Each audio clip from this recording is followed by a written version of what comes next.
Historias de Jack. Empezamos.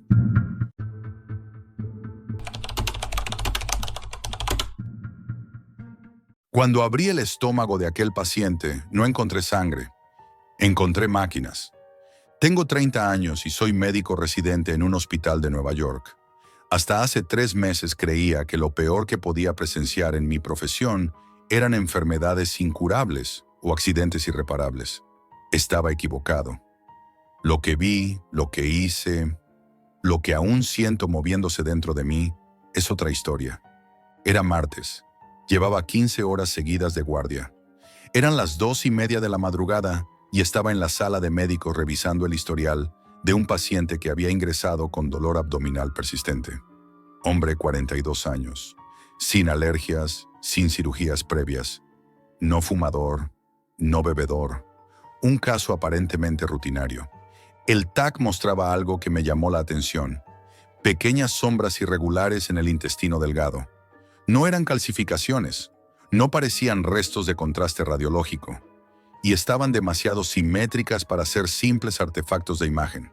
Lo consulté con el radiólogo de guardia, que me respondió con un encogimiento de hombros y un «seguramente no es nada», pero algo en mi interior no me dejó tranquilo. En mi tiempo libre, poco, suelo leer sobre avances médicos. Esa noche, no sé por qué, decidí buscar en la red interna del hospital si había reportes similares. Encontré un caso aislado en otro estado, un paciente con estructuras metálicas microscópicas en el tracto digestivo. El informe estaba incompleto, como si alguien lo hubiera borrado a medias. Fue entonces cuando un compañero me habló, medio en broma, de los nanorobots ingeribles. Cápsulas que puedes tragar y que te operan desde dentro, dijo mientras bebía café. Solo que esas cosas son ilegales y nunca pasarían una aprobación oficial aquí, a menos que las consigas en otros canales. Otros canales. La Deep Web. No soy ajeno a la informática, y aunque sé lo peligroso que es entrar ahí, la idea de encontrar respuestas me ganó. Esa misma noche, desde mi apartamento, conecté mi portátil a una red cifrada y comencé a navegar por foros clandestinos. Tras un par de horas, di con uno llamado BioCoreX. Su portada era sobria, sin imágenes, solo listas interminables de hilos con nombres inquietantes: implantes cerebrales de INI, modificación genética sin licencia, órganos impresos en 3D para uso no regulado. Entre ellos, un título me hizo detenerme: Nanocuerpo, control total desde dentro. Dentro del hilo había fotos granuladas de cápsulas transparentes con cientos de diminutas máquinas suspendidas en un líquido viscoso. Eran tan pequeñas que parecían polvo suspendido, pero en los vídeos se movían de forma coordinada, como si tuvieran un objetivo común.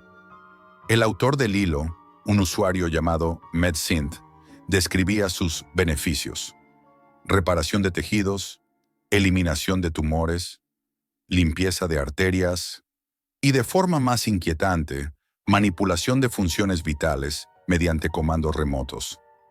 No sé en qué momento decidí escribirle. Quizá fue por la fascinación, quizá por la necesidad de entender lo que había visto en mi paciente. Le envié un mensaje privado explicando que era médico y que quería información para fines de investigación. Me respondió al día siguiente: solo para uso experimental, no contactar si no sabe lo que hace. Le mentí. Fingí ser parte de un equipo que desarrollaba cirugía interna no invasiva. Me pidió una cantidad de criptomonedas, una dirección física, sin nombres, y una firma digital de un grupo de investigación. La falsifiqué. No me enorgullezco, pero la curiosidad se impuso. 3 días después, un paquete metálico llegó a un buzón que había alquilado a nombre falso. Dentro, 4 cápsulas selladas al vacío y un pendrive con el software de control. El manual, de apenas 2 páginas, era directo. 1. Ingerir la cápsula. 2. Conectar el software a un módulo de comunicación externa. 3. Esperar. No especificaba qué había que esperar. Quise probarlo en un entorno seguro, pero no podía usar animales ni pacientes. Y ahí es donde crucé la línea. Me tragué una cápsula. La primera hora, nada. Ni dolor ni cambios perceptibles. solo un sabor metálico que desapareció rápido. 8 horas después, conecté el software del pendrive. Lo que apareció en pantalla me dejó sin aliento. Un mapa tridimensional de mi cuerpo, renderizado en tiempo real. Pulsaciones, presión arterial, temperatura y decenas de diminutos puntos blancos moviéndose por mi tracto digestivo. Cada punto era un nanorobot y podía ordenarle cosas, reparar microlesiones, eliminar coágulos, incluso interferir en señales nerviosas. Hice pruebas mínimas. Ordené reparar un microdesgarro en la mucosa del intestino.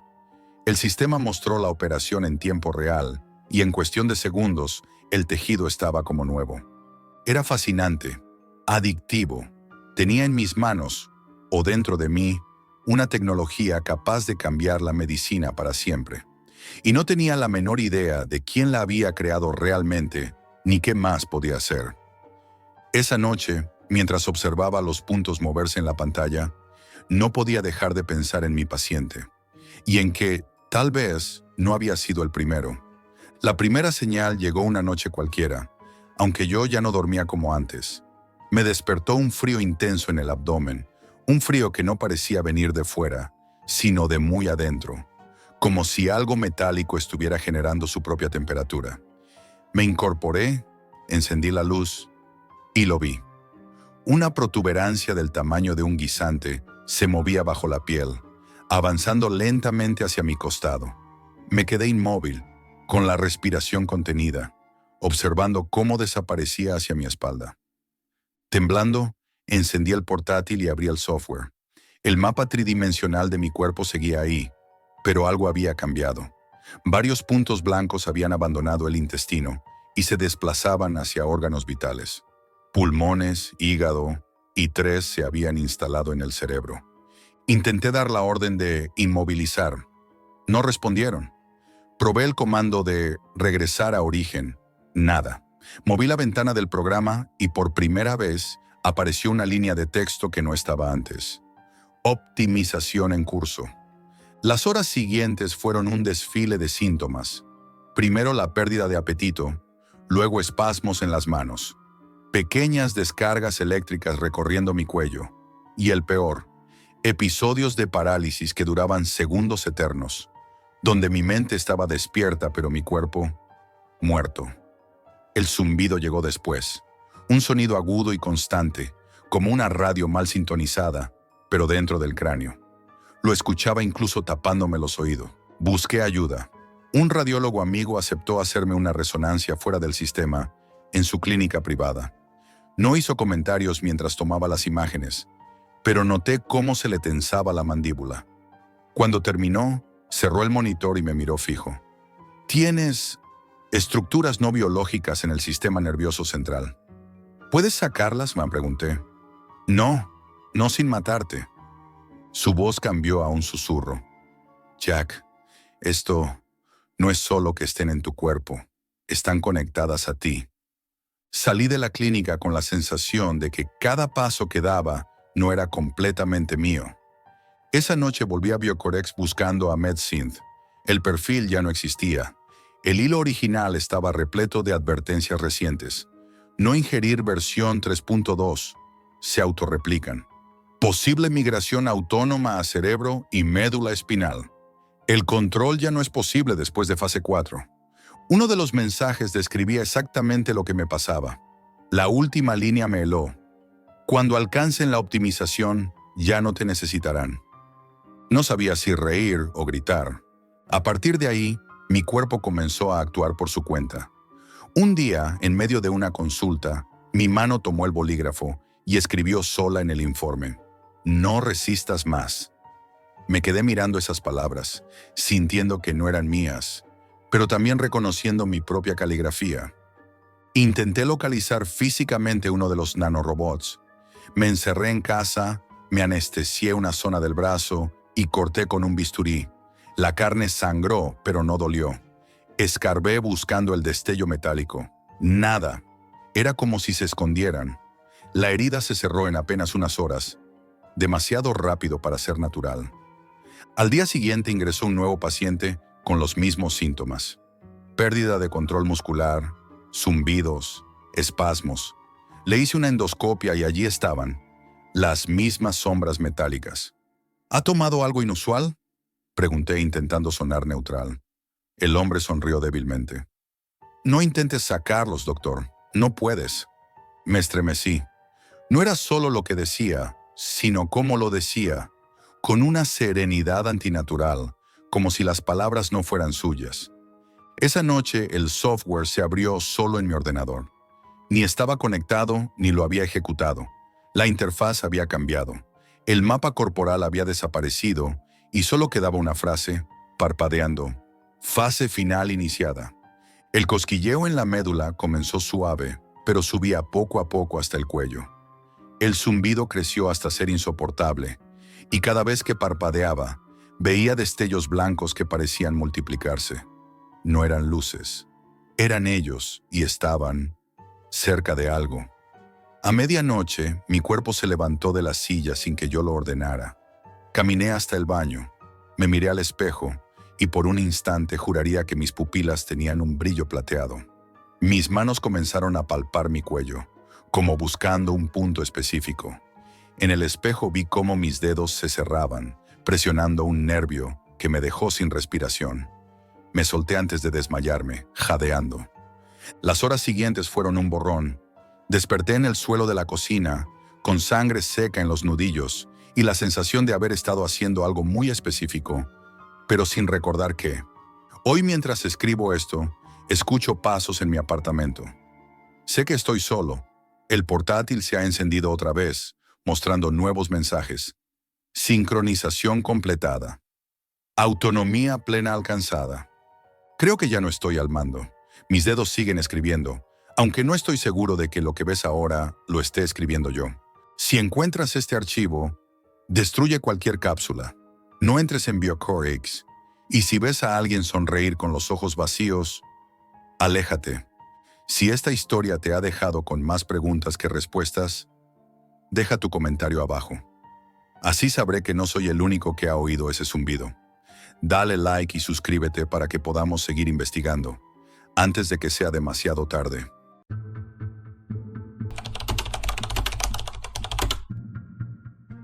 No debería haber hecho clic en ese enlace, pero ya era demasiado tarde. Tengo 27 años y soy streamer.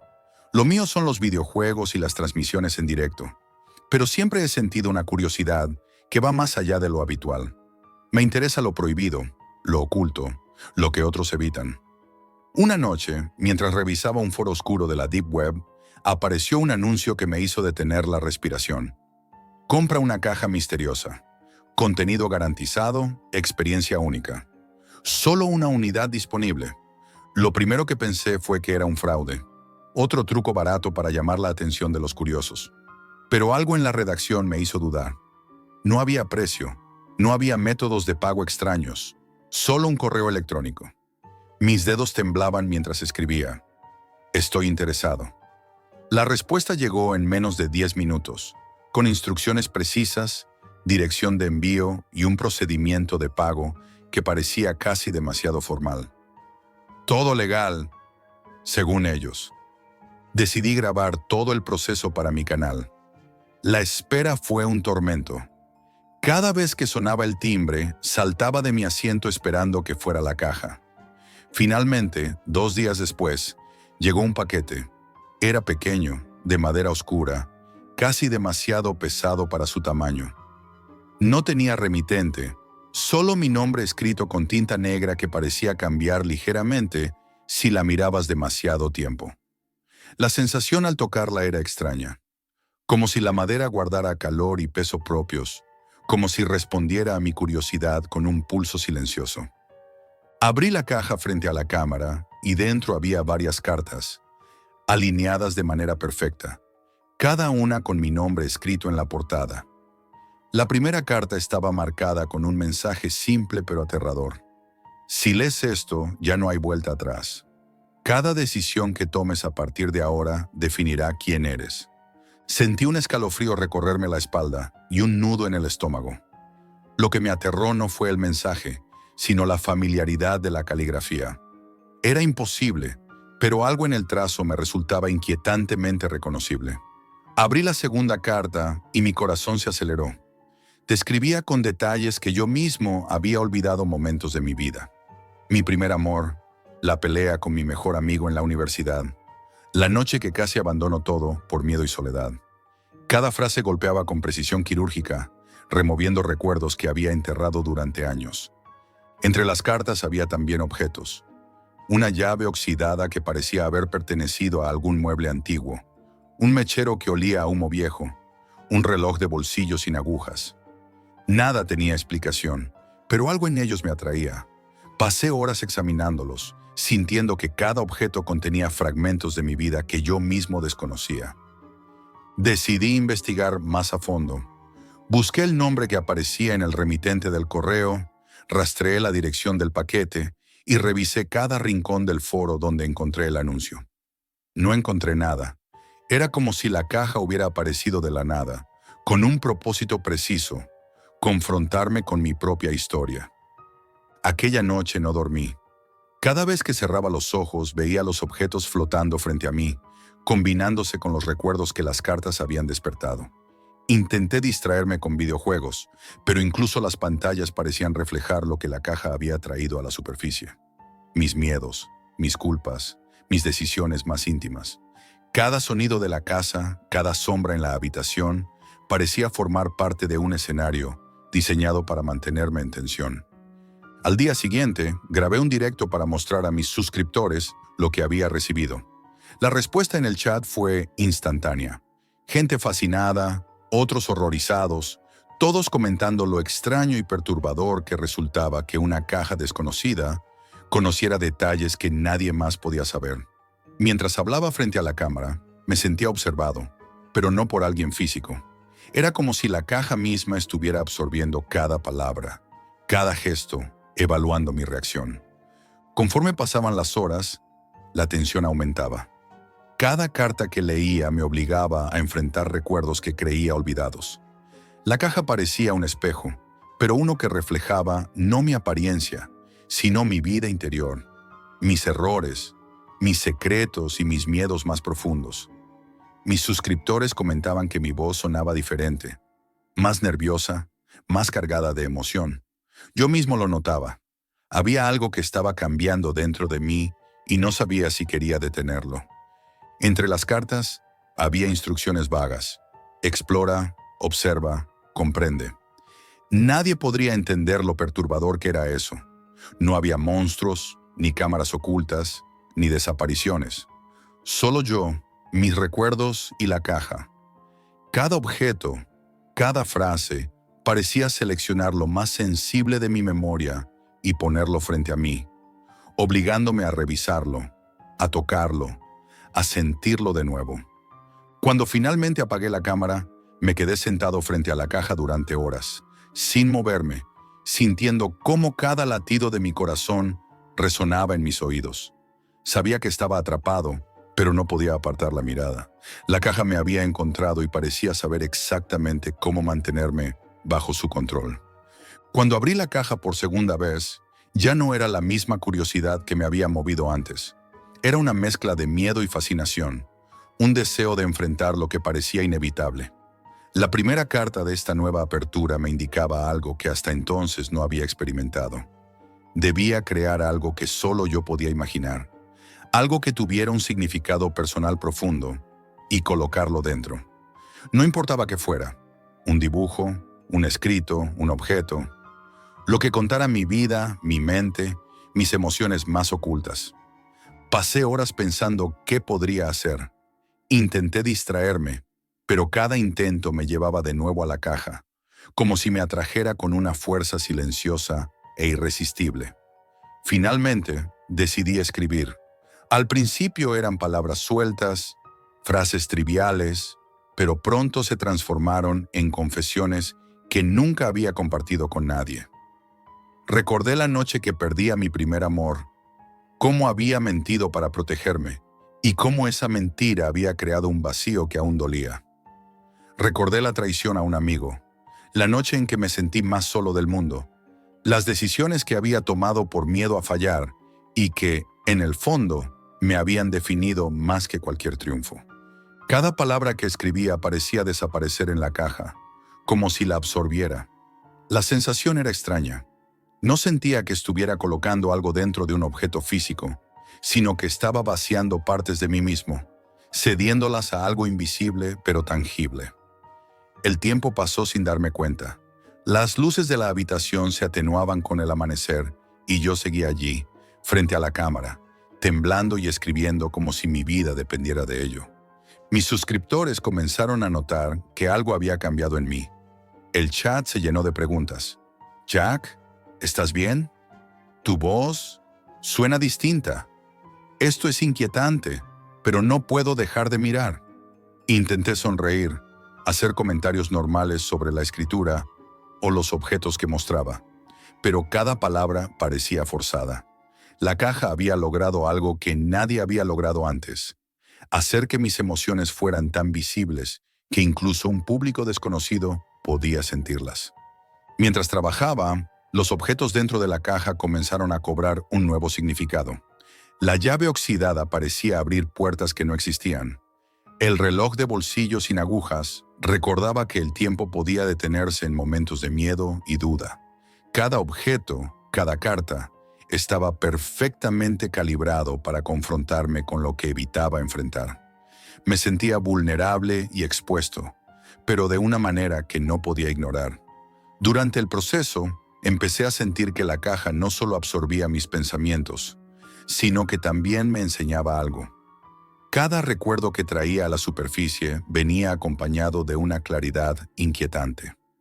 Comprendí decisiones que hasta entonces me habían confundido, acepté errores que antes me atormentaban y sentí la urgencia de terminar lo que había comenzado.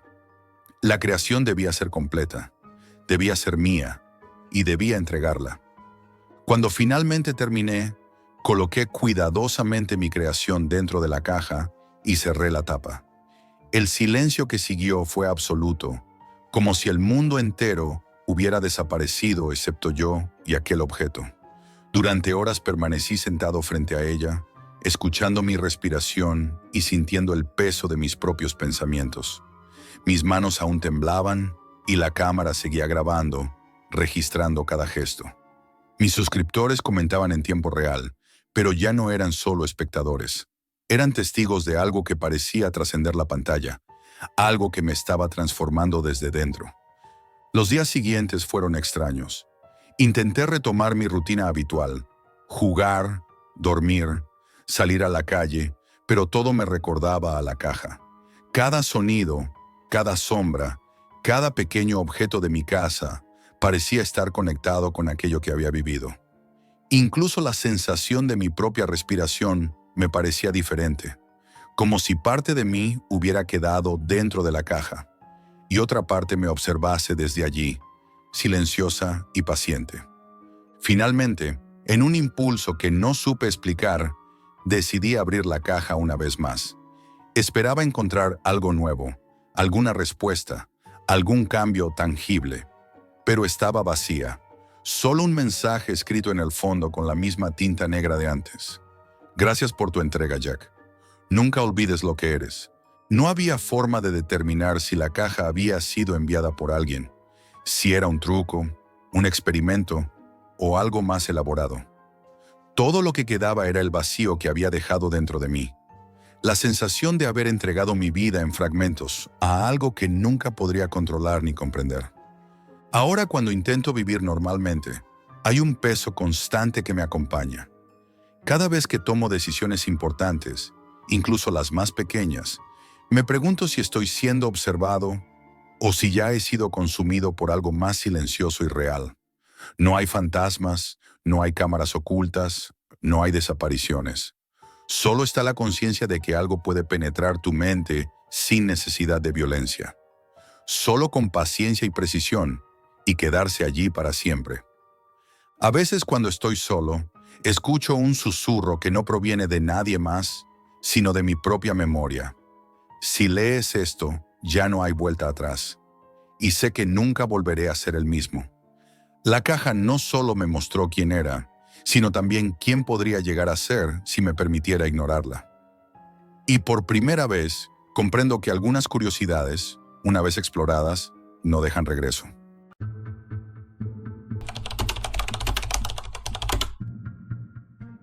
Un simple clic podría cambiar tanto mi vida. Soy farmacéutico y trabajo en un laboratorio pequeño, rutinario, donde las botellas de cristal y los frascos con etiquetas precisas son mi única compañía. La vida era tranquila hasta que un día, por pura curiosidad, me topé con un foro en la Deep Web donde se hablaba de productos químicos que no estaban en ningún catálogo oficial. Al principio pensé que eran simples teorías de laboratorio, recetas imposibles o bromas de usuarios con demasiado tiempo libre. Pero cuanto más leía, más detalladas parecían sus instrucciones. Cómo manipular compuestos comunes para obtener resultados extraordinarios. Sustancias que podían cambiar la estructura de materiales o generar reacciones imposibles de controlar en condiciones normales. Todo un mundo que coexistía con mi rutina aburrida y perfectamente legal. Un universo que jamás había imaginado que existiera. Decidí investigar. No podía evitarlo. Cada noche, después de cerrar la farmacia, me conectaba a través de la red oscura, con la pantalla iluminando mi rostro cansado y mis manos temblorosas de emoción contenida. Lo que encontré fue perturbador. Foros donde los comentarios hablaban de pruebas, de experimentos realizados en casas o sótanos industriales olvidados, de mezclas tan inestables que solo un error mínimo podía arruinarlo todo. No había fantasmas, ni voces, ni cámaras vigilándome. Solo químicos, fórmulas y un creciente sentimiento de que aquello podía salirse de control en cualquier momento. Lo que más me impactó fue descubrir que algunos vendedores ofrecían productos que no tenían licencia ni registro, mezclas tan poderosas que podían destruir equipos enteros o producir reacciones impredecibles en segundos. Los comentarios de otros compradores eran fríos, pragmáticos, casi como si intercambiaran acciones bursátiles en lugar de sustancias peligrosas. Algunos describían explosiones tan potentes que los matices de la reacción parecían un lenguaje secreto. Otros narraban cómo una simple gota podía corroer superficies en segundos. Me sorprendió lo normal que hablaban de aquello, como si el peligro no existiera, y me sentí al mismo tiempo fascinado y aterrorizado. Contra todo juicio, compré un pequeño vial. Solo quería verlo, entenderlo, asegurarme de que existiera. Cuando llegó, lo guardé en una caja cerrada bajo llave. Pero la simple presencia del vial comenzó a alterar mi rutina. No podía concentrarme en nada. Cada vez que lo miraba, sentía una mezcla de fascinación y miedo que no había experimentado nunca. Empecé a leer cada hilo, cada comentario con obsesión creciente, anotando fórmulas y datos en cuadernos que escondía en los cajones del laboratorio. Cada detalle que descubría sobre cómo reaccionaban los químicos aumentaba mi curiosidad y mi ansiedad a partes iguales. Pasaban las noches y me encontraba inventando maneras de replicar los procedimientos sin arriesgarme demasiado. Probaba mezclas pequeñas, aparentemente inocuas, y cada resultado correcto me daba una sensación de poder inquietante. No había fantasmas ni vigilancia, pero sentía una presencia constante, algo que parecía observar cada uno de mis movimientos. Era la consecuencia de mis propios actos, la tensión de manipular sustancias que no debería tocar, y la certeza de que con un solo error podía arruinarlo todo. Una noche, mientras replicaba un procedimiento seguro, sentí un olor extraño, metálico, que no había previsto. La reacción parecía mínima, apenas un vapor, pero suficiente para que una ligera nube se formara alrededor del matraz. No me asusté al principio. Me dije que estaba preparado, que era parte de la ciencia. Pero mientras lo observaba, mi mente empezó a imaginar escenarios imposibles. Si algo así se descontrolara, si un paso en falso lo liberara fuera de las paredes de mi laboratorio. El simple pensamiento me paralizó. El laboratorio comenzó a transformarse en algo distinto.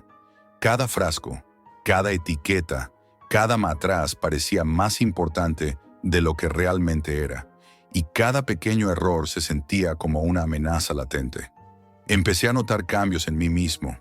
Revisaba compulsivamente los foros, anotaba fórmulas en cuadernos que nunca mostraba a nadie, y cada noche la idea de manipular otra sustancia prohibida Me rondaba como un susurro persistente. Incluso mientras caminaba por la calle, mi mente imaginaba fórmulas imposibles, mezclas inestables y experimentos que no debía realizar. Había algo en la Deep Web que me hacía sentir vivo, a la vez que me acercaba al borde de un peligro invisible. Pasaron días en los que no dormía más de 4 horas. Cada sonido en el laboratorio me parecía una alerta. Cada vibración del matraz, un presagio de desastre. Intenté alejarme, desconectar mi ordenador y dejar de visitar los foros. Pero la ansiedad regresaba con fuerza. La curiosidad era más fuerte que el miedo, y a menudo me encontraba pensando en qué tan fácil sería obtener un químico más potente, uno capaz de producir resultados que ningún laboratorio legal se atrevería a intentar. Cada noche me despertaba sudando frío, con la sensación de que algo que había visto en la Deep Web estaba más cerca de mí de lo que debería. Finalmente una noche, en un impulso que todavía me asusta recordar, decidí seguir un procedimiento más avanzado que encontré en un hilo oscuro y antiguo. La sustancia que resultó era inestable. Apenas tocar un cristal provocó un chisporroteo que llenó la habitación de un humo denso. Me puse la mascarilla, abrí ventanas y el miedo me golpeó de lleno. Por primera vez comprendí que no era el químico el peligro real, sino la obsesión que había dejado crecer dentro de mí, la fascinación por lo prohibido que me había llevado a cruzar una línea invisible. Esa noche supe que no habría vuelta atrás. Lo que había empezado como curiosidad se había transformado en algo más profundo, inquietante y peligroso. El laboratorio ya no era un lugar seguro. Cada botella y cada matraz se había convertido en un recordatorio del riesgo, y cada pequeño fracaso en un espejo de mi propia obsesión. El químico que preparé aquella noche era inestable. Apenas un roce provocó un chisporroteo que llenó la habitación de un humo denso y con olor ácido. Me puse la mascarilla, abrí ventanas y el miedo me golpeó de lleno. Sentí que no era yo el que estaba a cargo, sino algo mucho más grande, mucho más real que mi conocimiento o experiencia. Cada chispa, cada burbuja que surgía en el matraz, me recordaba que estaba jugando con algo que podría volverse contra mí en cualquier instante. Durante días me obsesioné con ese vial. Lo colocaba en distintos lugares del laboratorio, observando cómo la luz jugaba con su color y su densidad. Intenté replicar la reacción en cantidades mínimas, solo para asegurarme de que podía controlar lo que manejaba. Cada pequeño éxito me daba una sensación de poder inquietante, y cada error, aunque mínimo, hacía que mi corazón se detuviera por un instante. Comencé a anotar cada resultado, cada anomalía, cada cambio de color, como si estuviera documentando mi propia perdición. Mi rutina se rompió por completo. Dormía apenas unas horas y pasaba noches enteras leyendo viejos hilos de la Deep Web, buscando variaciones de fórmulas que nadie debería probar. Algunos usuarios compartían resultados escalofriantes, mezclas que producían gases corrosivos en segundos, sólidos que al contacto con el agua se inflamaban sin control, líquidos que cambiaban de consistencia sin explicación. Cada relato era realista, técnico, imposible de ignorar, y yo no podía dejar de leerlos. Cada clic me acercaba a un borde invisible que no sabía si podía soportar. Una noche, mientras experimentaba con un derivado menos potente, el matraz explotó en un pequeño estallido. No hubo daño grave, solo vidrios rotos y un olor acre que llenó la habitación. Pero el susto fue suficiente para despertarme algo que hasta entonces había estado adormecido. La certeza de que podía perder el control en cualquier momento. Esa sensación me persiguió incluso cuando salí a la calle al día siguiente. Cada sombra me parecía un récord. El laboratorio se había convertido en un lugar extraño, casi hostil. Cada frasco y cada etiqueta parecían vigilantes silenciosos, recordándome que mi obsesión había cruzado límites que nunca debería haber tocado. Comencé a sentir una especie de paranoia sutil. Revisaba 3 veces que los frascos estuvieran cerrados, que los gases no se filtraran, que los pequeños experimentos no escaparan de mi control. Cada error, por mínimo que fuera, parecía un anuncio de desastre inminente. Intenté alejarme. Guardé el vial original bajo llave y no lo miré durante días. Pero la ansiedad regresaba siempre. Incluso al hacer tareas rutinarias en la farmacia, mi mente se desviaba hacia fórmulas imposibles, mezclas inestables y procedimientos que no debía intentar. Había algo en la Deep Web que me llamaba, algo que no podía ignorar. La curiosidad era más fuerte que el miedo, y a menudo me encontraba planificando nuevos experimentos, calculando riesgos en silencio, como si cada decisión fuera un acto secreto y peligroso. Un día decidí probar un procedimiento aún más arriesgado, uno que había encontrado en un hilo antiguo y olvidado. Esta vez trabajé con cantidades minúsculas y todos los cuidados posibles, pero incluso así, la reacción fue más violenta de lo que esperaba. El líquido burbujeó, cambió de color y produjo un humo blanco que se adhirió a cada superficie del laboratorio. Respirar era incómodo, a pesar de la mascarilla, y sentí que mi pulso se aceleraba más allá de lo normal. Me di cuenta de que estaba jugando con algo que no podía controlar, algo que podía arruinar todo en segundos. La obsesión y el miedo se mezclaban. Por primera vez sentí una claridad terrible. El peligro no estaba en los químicos, ni siquiera en la Deep Web. Estaba en mí, en mi necesidad de conocer lo prohibido, en mi incapacidad para detenerme. Cada chispa, cada reacción inesperada, cada olor extraño me recordaba que podía perder el control y que, de alguna manera, había cruzado una línea que no debería haber cruzado nunca. Finalmente comprendí que debía deshacerme del vial original. Lo llevé al contenedor de residuos peligrosos del laboratorio, asegurándome de que desapareciera de mi vista. Pero incluso al verlo desaparecer, sentí un vacío inquietante. Durante días percibí un zumbido constante, una tensión sutil que parecía emanar de los frascos vacíos y del laboratorio silencioso. Era como si la química misma me recordara que siempre hay algo más allá de lo permitido, algo que nunca debería tocarse. No he vuelto a conectarme a esos foros. No necesito saber más. Pero a veces, cuando cierro los ojos y escucho el silencio de la farmacia vacía, puedo imaginar fórmulas imposibles flotando en la oscuridad de la red, esperando a alguien más curioso, alguien como yo.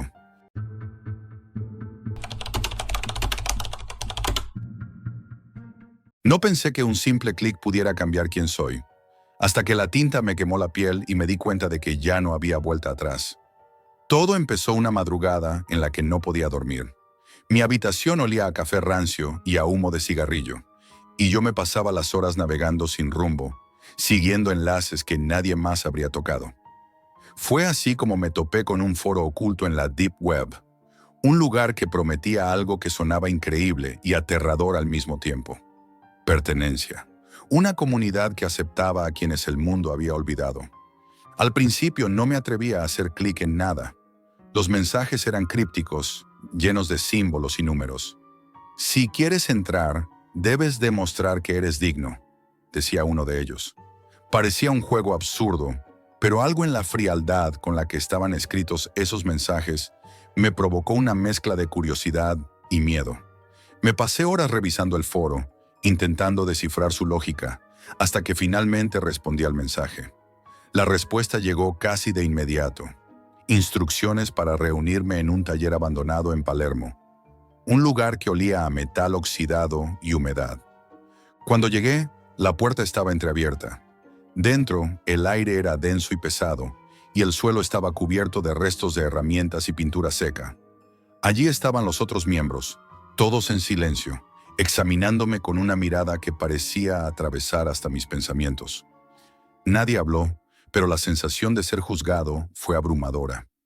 En sus brazos y torsos llevaba tatuajes que no entendía, símbolos que parecían formar mapas secretos o códigos. Era aterrador y fascinante al mismo tiempo. Me hicieron escribir todo lo que odiaba de mí mismo.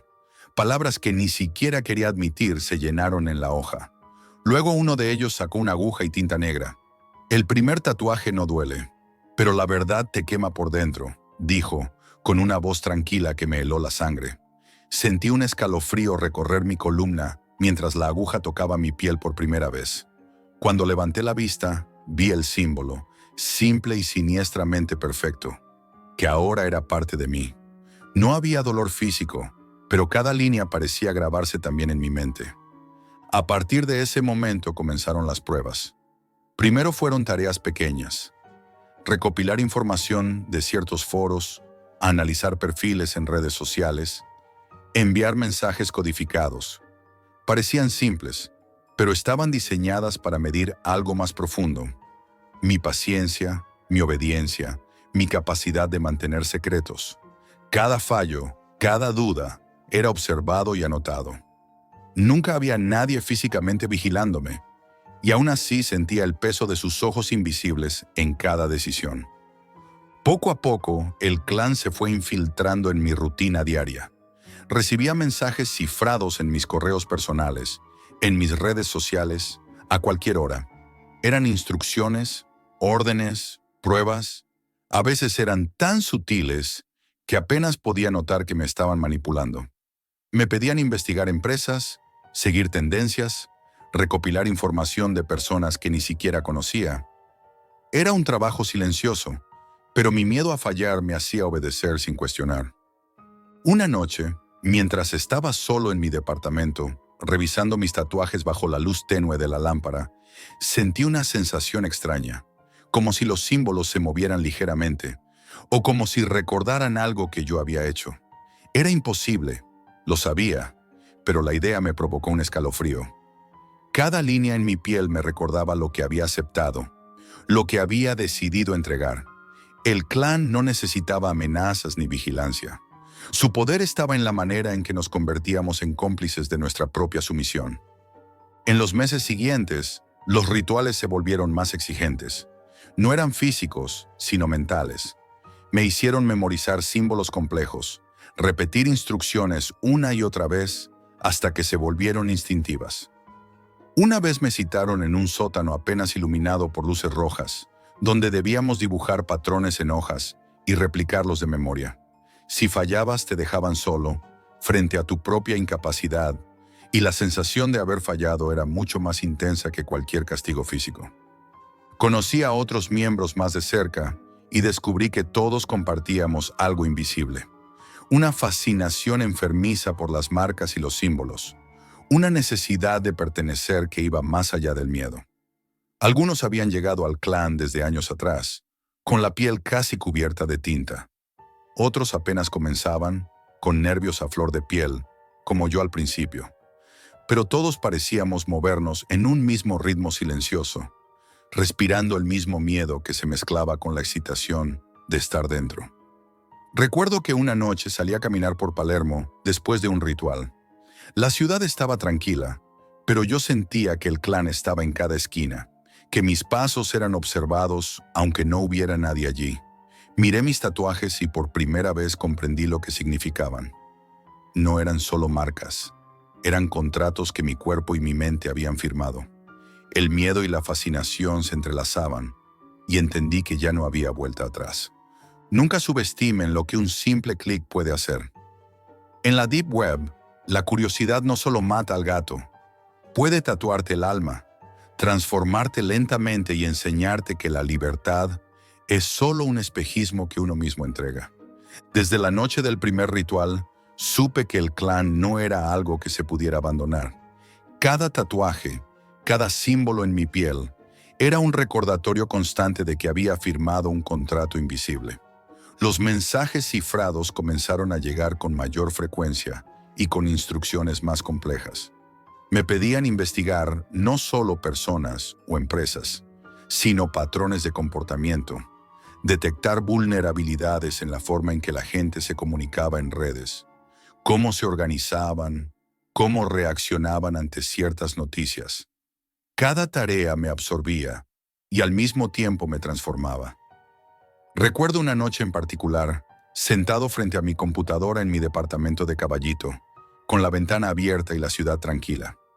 Me habían dado un trabajo aparentemente simple: observar una cuenta en redes sociales y recopilar detalles de manera sistemática.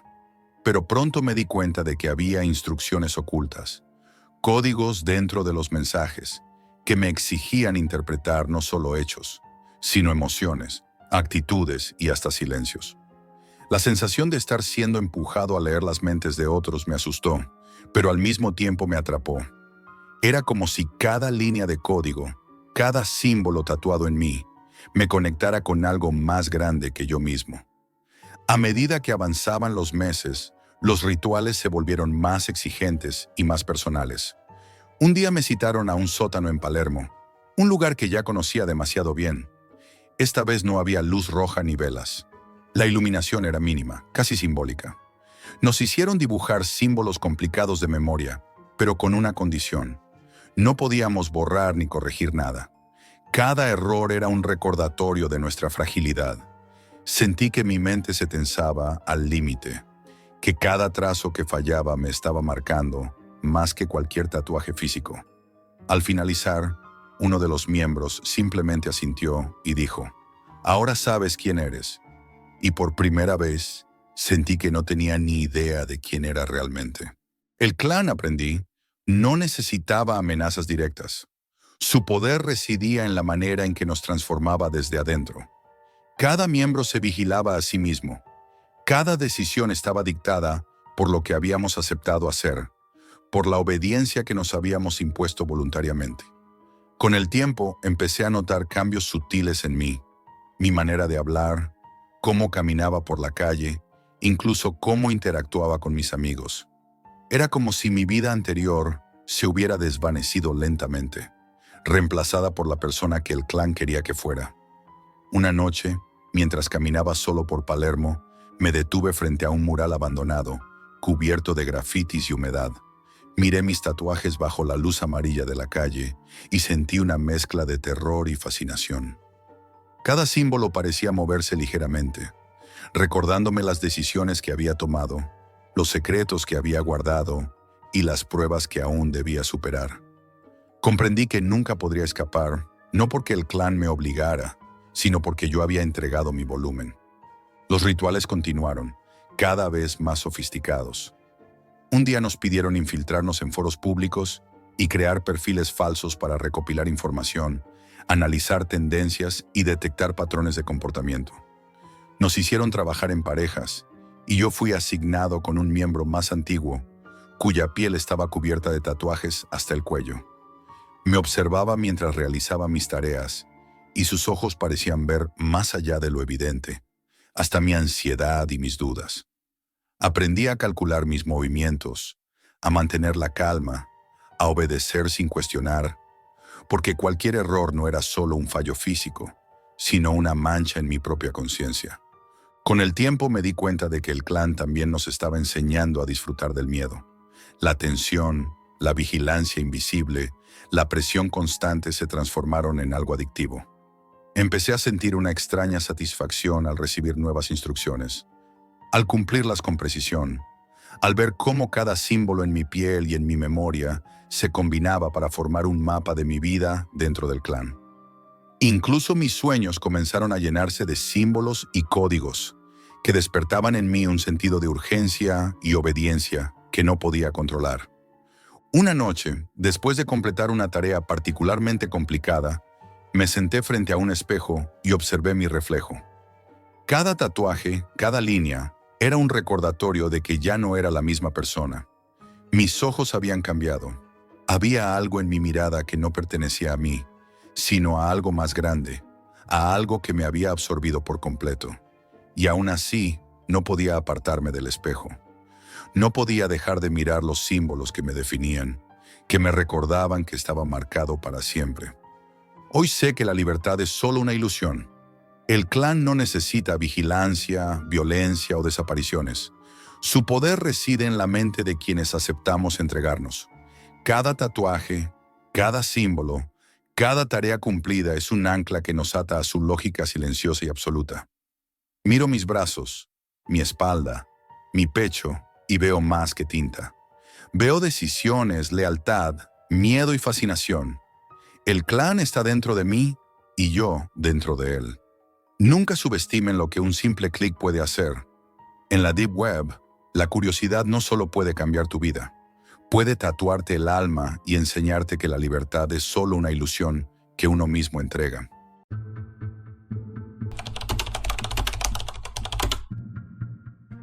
Todo empezó una noche que parecía igual que cualquier otra. mi hermana en el sofá viendo su serie favorita y yo aburrida frente al portátil, buscando algo que me sacara de la rutina.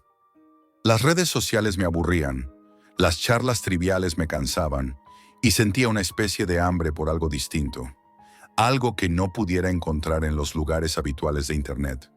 Fue entonces cuando recordé un comentario en un foro, un susurro casi imperceptible sobre la Deep Web. La curiosidad me venció. Instalé el navegador especial, uno de esos que prometen anonimato, y en cuestión de minutos me encontré en un mundo completamente distinto. Todo parecía un laberinto, foros con nombres que no tenían sentido, enlaces que se cifraban a sí mismos, colores apagados que hacían que la pantalla pareciera fría y distante. Había un aire de secreto en cada rincón, como si cada página que abriera fuera un pasillo oscuro lleno de puertas que no debía cruzar. Me sentí extrañamente viva y al mismo tiempo vulnerable. Al principio todo parecía inofensivo. Algunos usuarios compartían memes absurdos, debates sobre tecnología, recomendaciones de libros o películas. Nada demasiado extraño. Pero había algo que llamaba mi atención de manera constante. Un subforo llamado Voces Perdidas. Su descripción era simple y directa. Comparte tus pensamientos más oscuros. Nadie juzga, todos escuchan. No era la promesa de aventuras ni de secretos peligrosos. Era la promesa de ser escuchada sin ser vista, de hablar y que alguien realmente comprendiera cada palabra. Decidí registrarme. La primera vez que escribí fue torpe, hablando de lo que todos hablamos en los primeros mensajes. Aburrimiento, rutina, pequeñas frustraciones diarias. Pero después, poco a poco, empecé a ser más honesta, a dejar salir pensamientos que ni siquiera compartía con mi hermana. Comenté mis miedos, mis obsesiones, la sensación de vacío que a veces me acompañaba incluso en medio de la gente. Para mi sorpresa, alguien respondió. No era una respuesta común, era extrañamente precisa, casi como si esa persona hubiera leído más allá de las palabras, como si hubiera visto mis pensamientos antes de escribirlos. Me sentí intrigada, incluso halagada. Durante días, cada mensaje recibía una respuesta que parecía penetrar en mi rutina. Comentaban cosas sobre cómo me movía mientras escribía, sobre mi respiración, sobre la forma en que torcía los labios cuando dudaba de lo que escribía. Era inquietante, pero había algo en esa precisión que me atrapaba. Intenté racionalizarlo. Es alguien que observa cuidadosamente los mensajes. Nada más, me decía. Pero cada vez se sentía menos como alguien al otro lado de la pantalla y más como una presencia silenciosa que conocía cosas que nadie debería saber. Una noche decidí hacer una prueba. Escribí con enfado, fingiendo irritación y frustración. Quería ver si la respuesta sería igual de precisa o si esta vez fallaría. Pero la contestación llegó en segundos, describiendo exactamente cómo me había sentado, cómo respiraba, cómo mis manos temblaban ligeramente mientras escribía. Sentí un escalofrío que recorrió toda mi espalda.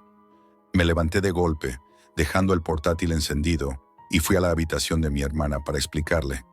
Pero incluso decirlo en voz alta me parecía absurdo. «Es solo un foro, Jack.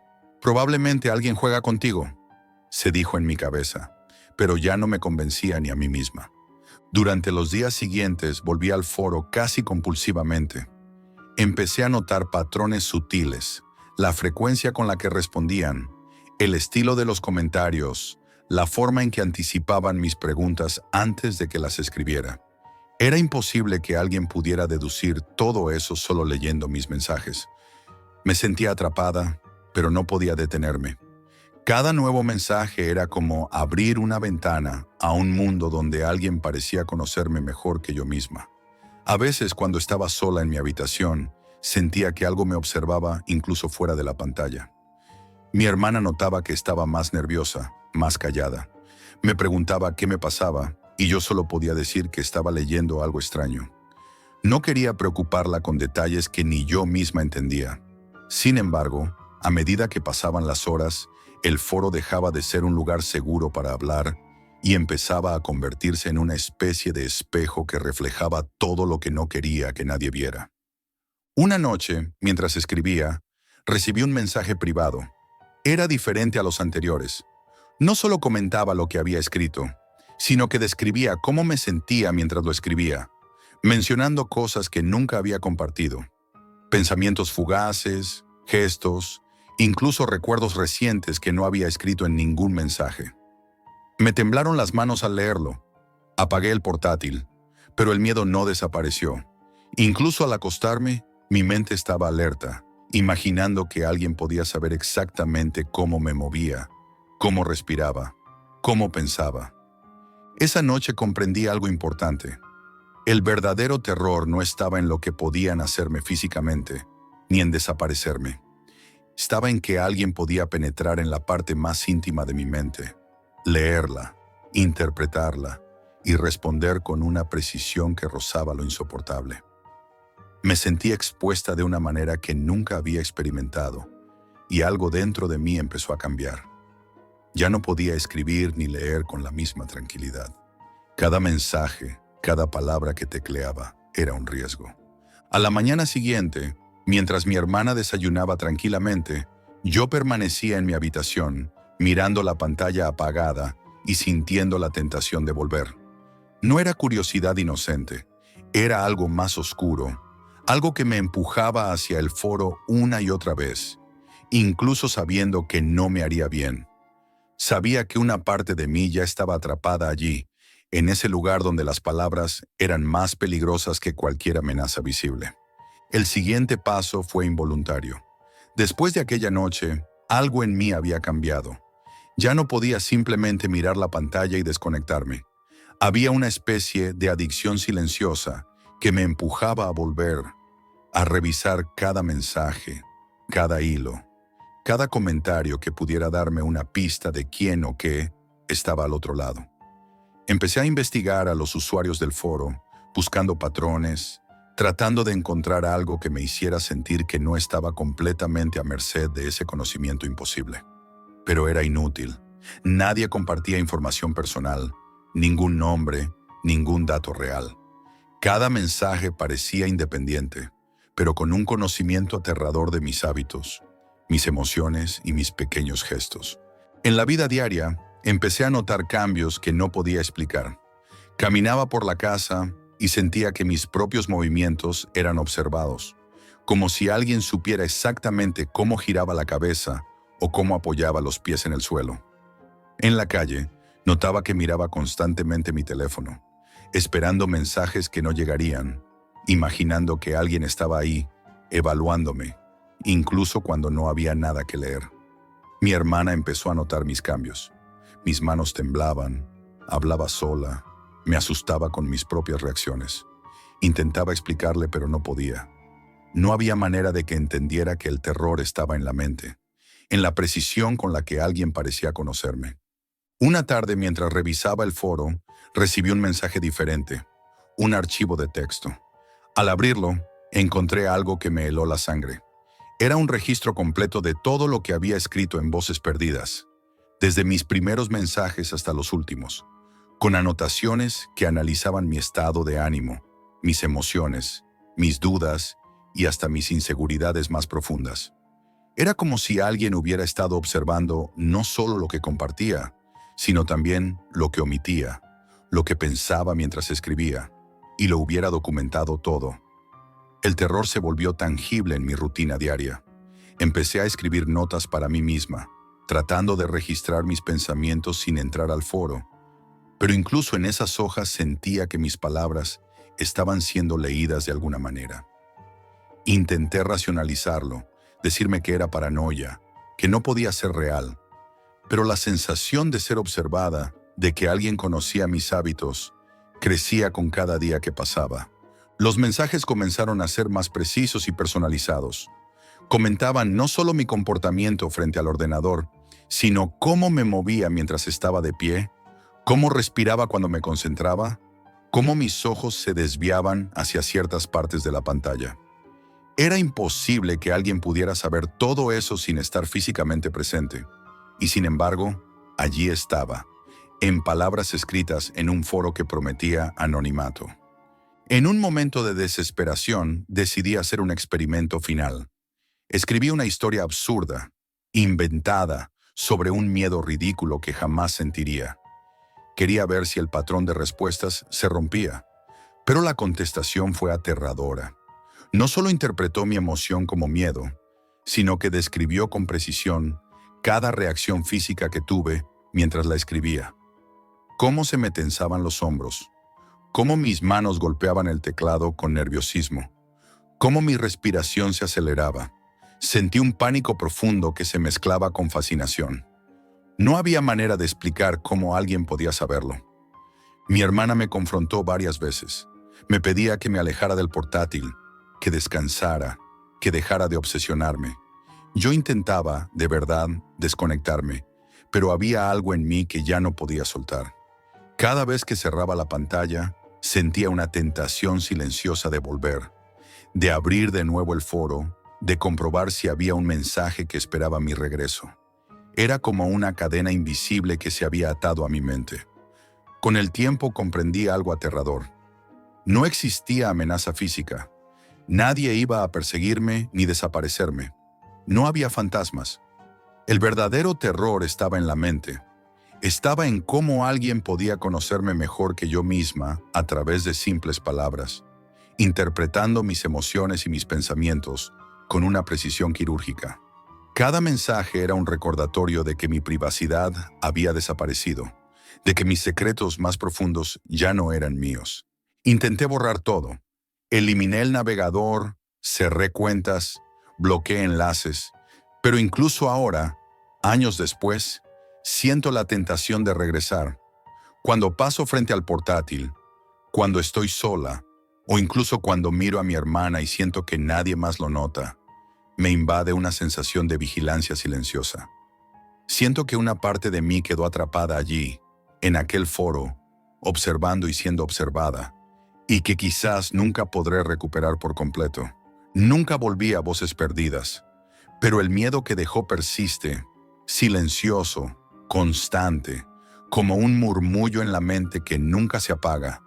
Y lo peor de todo es que todavía no sé si estoy realmente sola o si alguien sigue ahí, leyendo, esperando a que vuelva. Porque el verdadero horror no siempre tiene forma, ni sombra, ni voz. A veces, simplemente, te observa desde dentro. Esto es todo por hoy, amigos, y recuerden, la realidad siempre supera a la ficción.